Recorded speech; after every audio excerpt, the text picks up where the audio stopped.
বন্ধুরা, আজ যে বিষয় সম্বন্ধে তোমাদের লেখাবো সেটা হলো নাগরিকত্ব।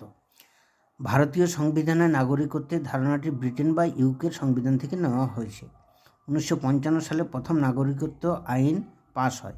এই আইনে স্পষ্টতই বলা হয়েছে 5টি উপায়ে নাগরিকতা অর্জন করা যায়: জন্মসূত্রে, বংশানুক্রমে, নিবন্ধীকরণের মাধ্যমে, স্বাভাবিক উপায়ে এবং ভূখণ্ড অন্তর্ভুক্তির মাধ্যমে।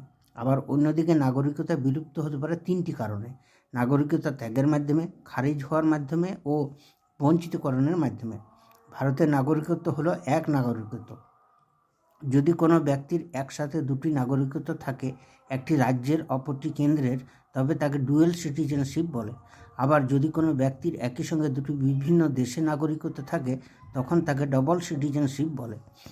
যেমন অমিতাভ বচ্চন, অমর্ত্য সেন, মাদার টেরেজা এদের আছে।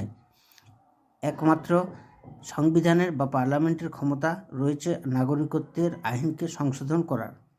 ভারতে ডবল সিটিজেনশিপ আইন পাস হয় 2003 সালে। ভারতীয় সংবিধানের 2য় অধ্যায় ও 5 থেকে 11 নং ধারায় বর্ণিত হয়েছে। দ্বৈত নাগরিকত্বে প্রথমে রাজ্য, পরে দেশ বা কেন্দ্রকে অগ্রাধিকার দেওয়া হয়। দ্বৈত নাগরিকত্ব রয়েছে ইউএসএ, সুইজারল্যান্ড ও অস্ট্রেলিয়াতে।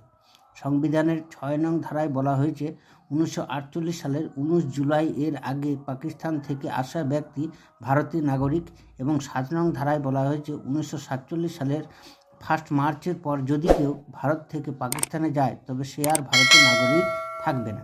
তো এই বিষয় সম্বন্ধে এটাই ছিল।